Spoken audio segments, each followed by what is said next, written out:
Nápad k přípravě Karlových 65 přišel jako střela z čistého nebe a musím říct, že to bylo na velice zvláštním místě. Bylo to v lese na houbách, kde jsem byla se svojí kamarádkou.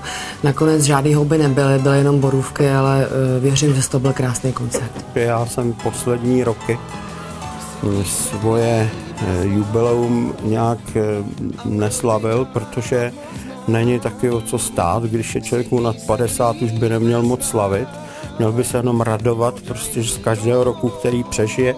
Nicméně nakonec jsem se nechal teda jako doslova ukecat a šel jsem tedy do toho plnou parou. A dneska jsem rád, že ten dokument vzniknul, protože je to taková bilance mojí práce za posledních 40 let. Jsi prostě nejlepší, ozdoba přístřeší. Já mám ráda všechnu jeho muziku.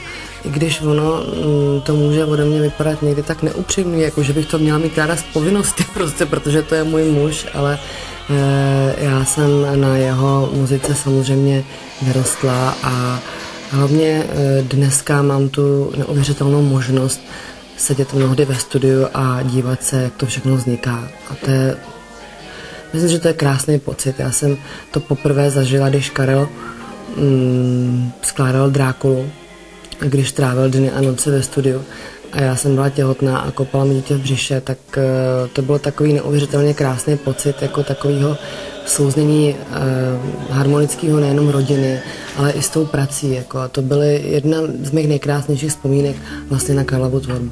Nezmílí mě tvoje drzá pýcha motýlí, ať paní má se nebojí. Já vyzval jsem tě k souboji, jak víš. Myslím, že k takovému umělci, jako je Karel, je Lucerna to praví. Samozřejmě, že jsme byli potom zastiženi takovou poptávkou lístků, že kapacita Lucerny nestačila, ale přesto jsme to na té Lucerně nechali a nechtěli jsme jít do žádné jiné haly nebo arény, protože si myslím, že Lucerna je ten krásný, důstojný prostor právě pro Karla. Rozjíždíme, playback bude za 4, 3, 2, 1. Určitě bych chtěla poděkovat režisérovi Petrovi Soukupovi, pro kterého to bylo taky, si myslím, že i zábavná práce, že to dělal rád. Tak spolupráce s režisérem byla vynikající, protože jsme přátelé už dlouhá léta.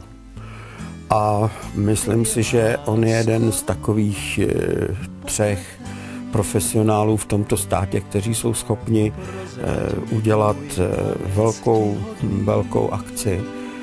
Já ho mám hrozně rád, protože se dá říct, že se dá o něj během práce nabíjet, protože není hektický, má naprostý klid a svým přístupem sklidní taky lidi kolem sebe, což je úžasný, že tam nevznikají žádné hádky, žádné půtky.